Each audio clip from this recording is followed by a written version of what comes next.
Good afternoon. I'd like to start by thanking our hosts, the River City FOP 614, for allowing us the use of their lodge for our press conference today.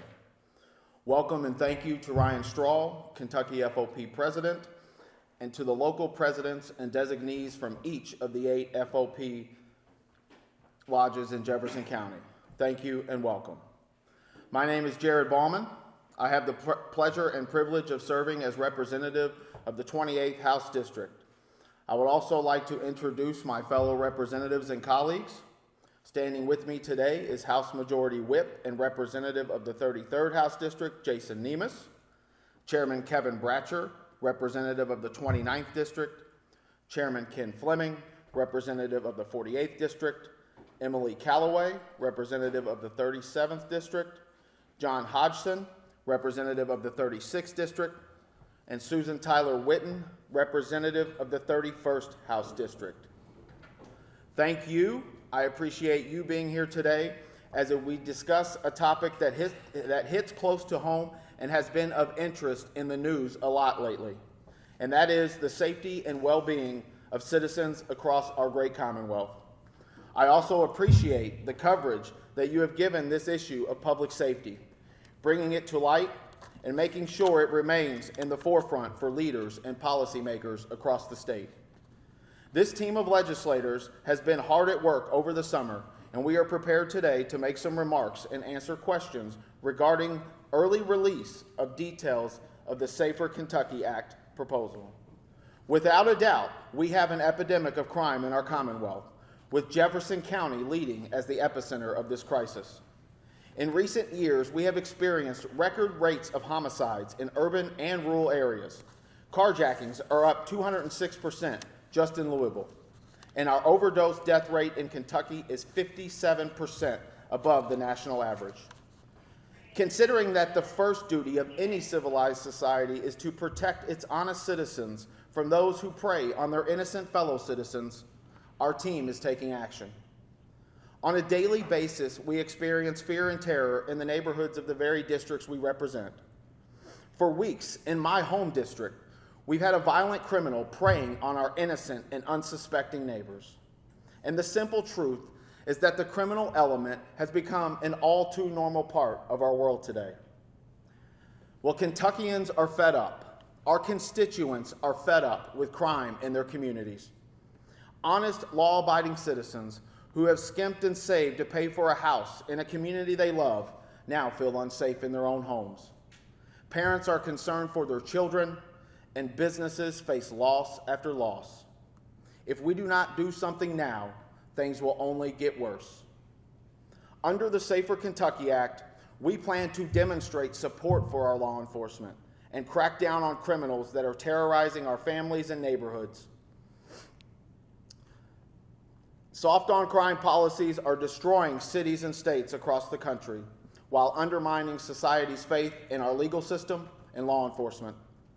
This cannot happen any longer in Louisville or across our great Commonwealth.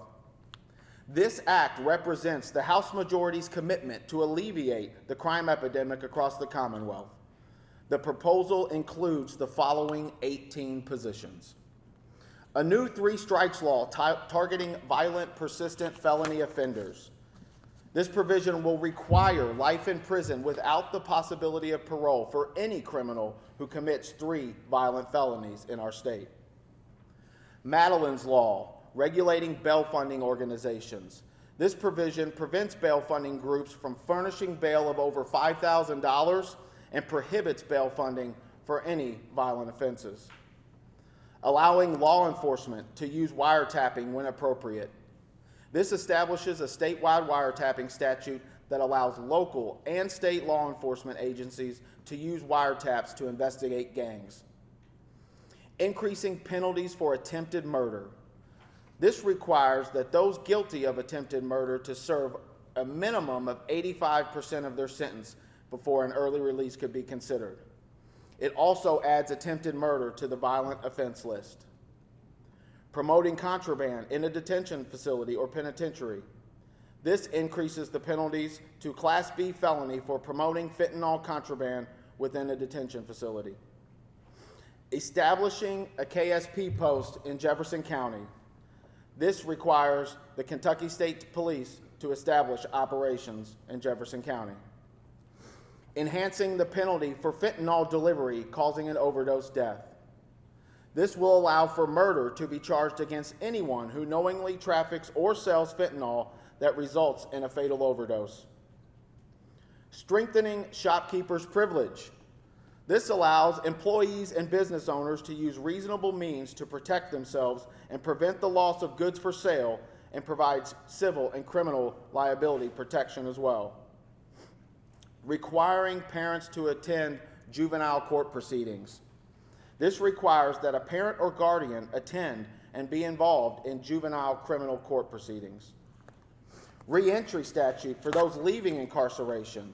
This will expand the requirement for providing personal identification cards to those leaving incarceration and reentering society. Creating a Kentucky statute for carjacking. This establishes the statute with a Class C felony classification and adds carjacking to the violent offense list. Increasing penalties for vandalism of public or private property. This sets the felony threshold for vandalism at $500 and allows for these felony charges to be reduced to the Class B misdemeanor if a qualified restitution occurs prior to trial. Mandatory sentencing for criminals that use guns in crimes that were possessed in violation of state law.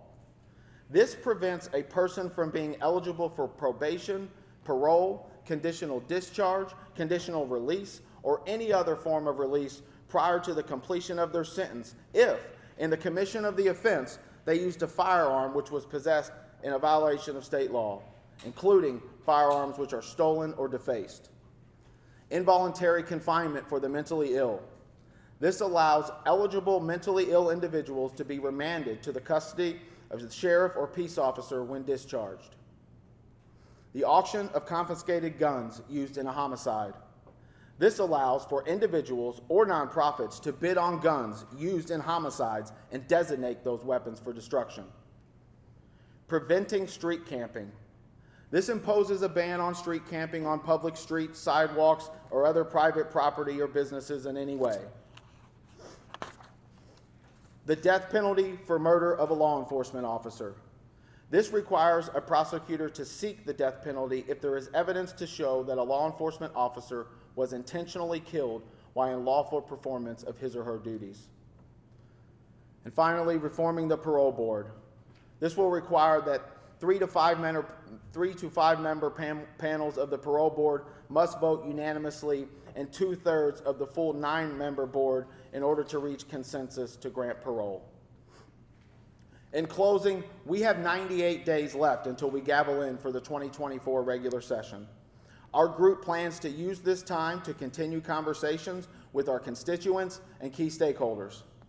We remain committed to taking serious and meaningful action to support the restoration of stability in society by supporting Kentucky families, supporting our law enforcement, and ensuring that our great Commonwealth has the strongest policy possible to hold criminals accountable for their actions. Thank you, and we'll now open it up for any questions. Is this the final version of the bill, or is it possible that in the months leading to January, some things may be taken out or changed? Great question. Yeah, we are very early in the process, so we are really just starting here today with this press conference, communicating it to the public, and so it is certainly not final.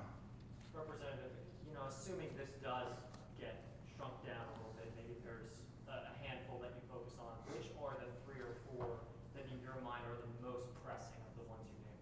Yeah, it's a great question, and if anything, I don't see that the bill would get smaller. I think that it could expand because we have a number of needs as it relates to public safety and criminal code reform in our state. I know there's some other key stakeholders that have expressed interest in adding other provisions, and so as the process plays out, we'll see what we end up with. So you think it's feasible to get all of this done in one session? I do. And of course, we're here at River City Lodge for Fraternal Police. Does that mean they approve of everything in here, or just approval of y'all coming in to make this presentation? I think President Ryan Straw be best to answer that? So we've seen what you all have looked at, and we've had discussions, obviously, with our friends behind me. We're just interested in anything that's going to reduce crime. We obviously are going to continue to have discussions. Everything's fluid, but what I've heard and what we know so far, there are definitely things that we like on the table, and we want to have further discussions about them. And you'll continue to work with them as well? Absolutely, no doubt about it. Thank you. Also, given the staffing shortages that so many departments are seeing, LMPD being one, you had mentioned the KSP post. How do you make things like that work, given the fact that there aren't enough officers to go around as it is?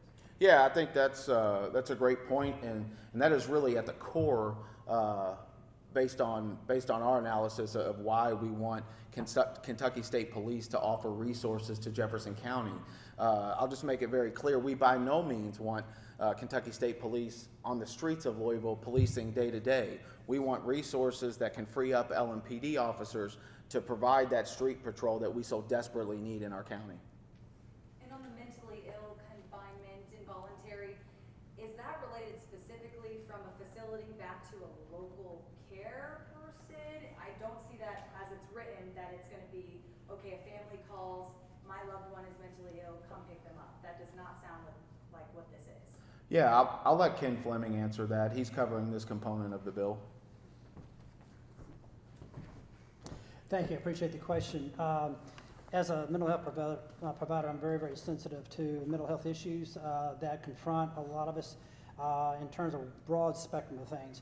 When it comes to this particular component of it, basically we want to make sure that the individual who's been arrested, who's committed that, stays safe, because there's two elements. One, that person can hurt other people, and two, that person can hurt themselves. And we do not want that to happen.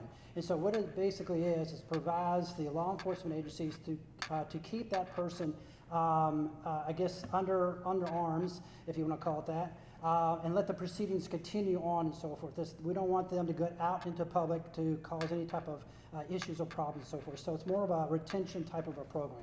So they'd be held in a correction facility? They'll be held in the jail, and if they have to go to another location, then we make sure that there's a safe transportation from that location to where they committed that crime or where they are. And it's only for those who are already committed to Yes, these ma'am. types of facilities? Mhm. Great. Thank you. You're welcome. On the shopkeeper privilege section of the bill, can you give examples and details about what specifically that will be? It sounds kind of like if someone's shoplifting, a store owner can use force to stop them from. That's correct. That. You interpreted it correctly.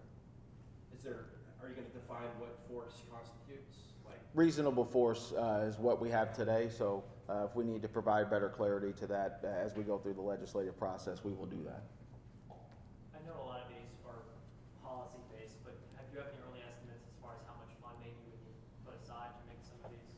Yeah, that's another great question, and I actually have a meeting with the Budget Committee on Thursday to address this. We are, again, going to flush that out as we go through the next 3 months, leading into next session. So we're working on it. We do not have an exact number of what that's going to cost today. This one's about, probably for Kevin Bratcher, from House Bill 3 with the parents attending juvenile court hearings. It sounds like this is just adding definitive penalties, because I know the previous legislation said parents do need to be involved. So if it's my correct understanding, this just adds definitive parental penalties.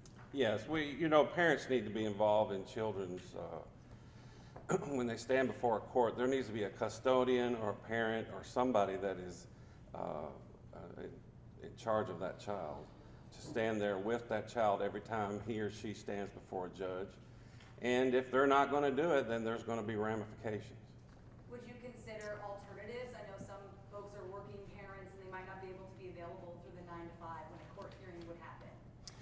Well, the judge will always have some discretion, but there's nothing more important. If your child is standing before a judge after a crime, in my opinion, and I think my colleagues too, there's no more important place for a parent to be than right by that child, in front of that judge.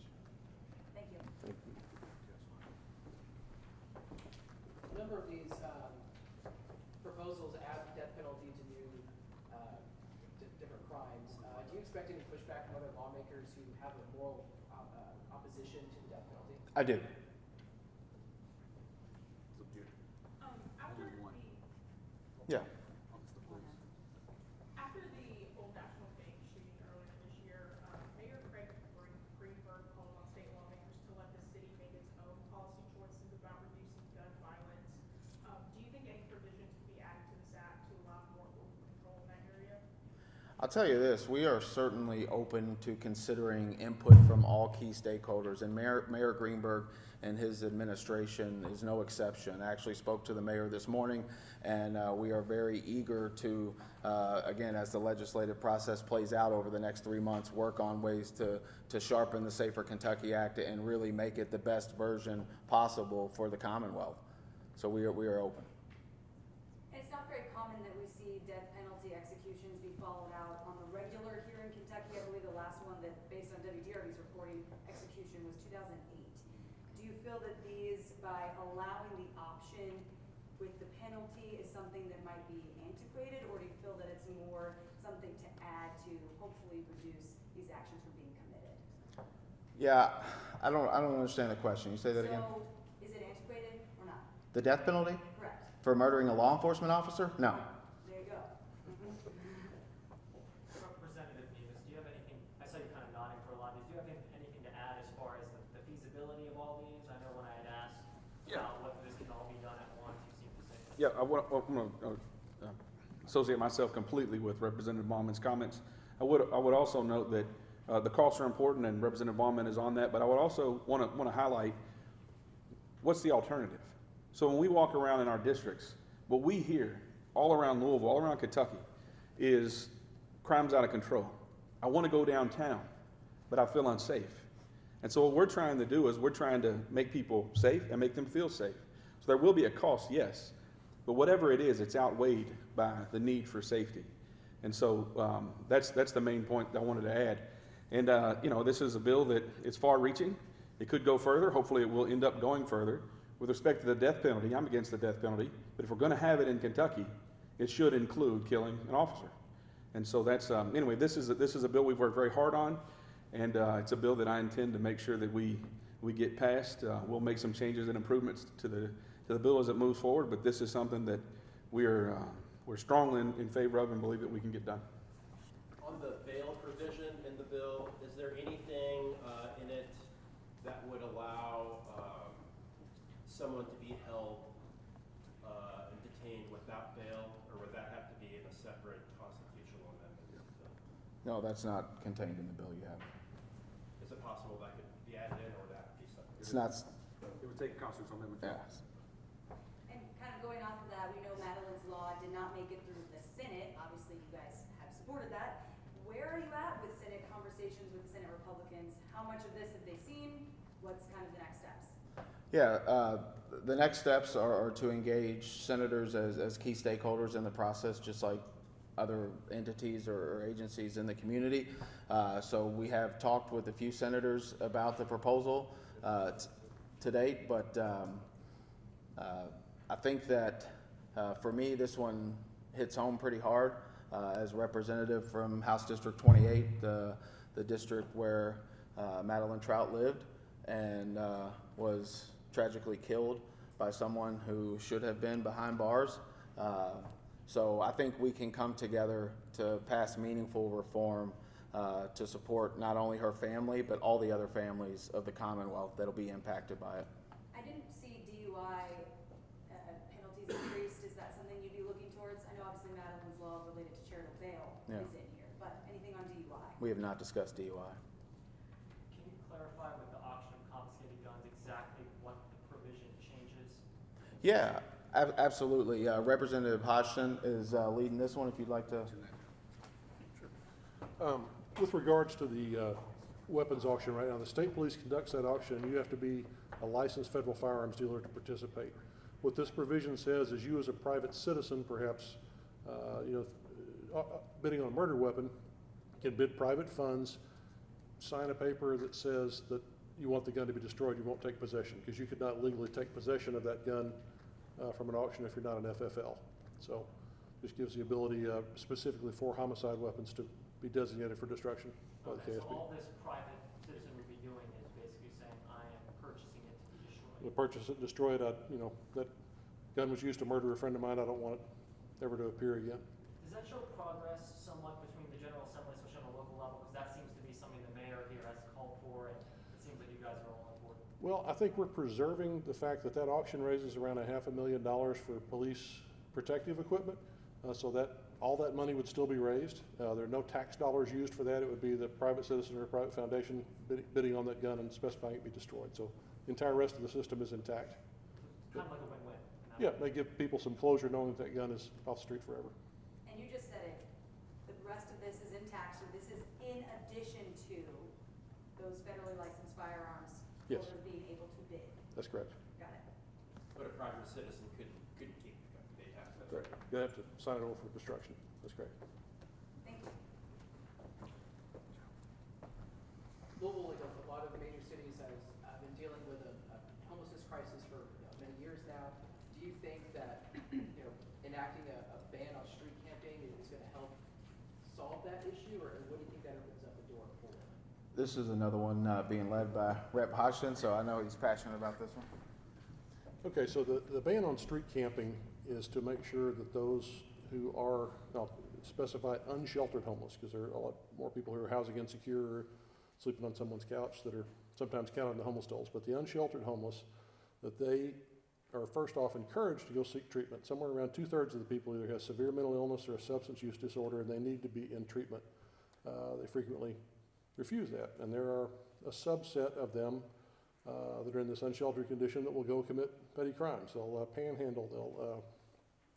They'll use the bathroom in a public space. They'll leave drug paraphernalia around. We have to protect the public from those things. If somebody wants to seek treatment, that's awesome. If they want to seek permanent supportive housing, that's great. I know Mayor Greenberg's team is working on permanent supportive housing with a pretty good success rate. But if they're not going to seek treatment and they're not going to abide by the laws of a civilized society, they need to go somewhere else. Well, go ahead. So just to be clear, this proposal does not include any funding for that treatment or for housing or for any shelters for these people to go That's correct. It does do have a provision in there that the local government could designate, let's say, abandoned warehouse or a vacant lot and say this is a designated area where you can go camp. But you're not on somebody's front lawn, you're not in a business, you're not disrupting the lives of ordinary citizens with that activity. What would your definition for aggressive actions be? Well, I guess that'd be challenging. Let's say you walk out of your hardware store and say, hey, I don't want you camping out in front of my store this morning, and somebody jumps up and takes a swing at you. So sort of limited to physical violence, things like that. Yeah, I mean, somebody could mouth off, I guess, and that's not an aggressive action, but you got to be able to defend yourself from that without liability. Okay. Regarding the KSP post, is there anywhere in Jefferson County specifically you would like it to go, or is there any thought on that? No, sir. I do want to mention one more thing, though. We've talked a little bit today about engaging key stakeholders in the process moving forward. We will be presenting this proposed legislation, in Judiciary Committee on December 15th. So at that time, it will be more broadly available, and we should have a better draft together to share with the public at that time. You said December 15th. Yes, sir. And we know for carjacking, especially here in Louisville, a lot of it is teens and people under 18. I know that there's, of course, law where they can be tried as adults and kind of the nuances of that. But for the lay person, would anything within the increasing of penalties for carjacking also apply to teens possibly? They'll be treated like everyone else. If they commit the crime, that's the penalty for it. Love it. Short and succinct. Well, do you expect anything, whether it's in this bill or another bill, that might try to reduce the number of people serving for drug-related crimes to balance out the number of people that might increase being in state custody for violent crimes? No, sir. We have time for 2 more questions. 2. Do you feel safe in your community? I used to, but that seems to be waning with each passing month and year. So we have work to do, and we were elected to do that work, and so that's what we're going to do.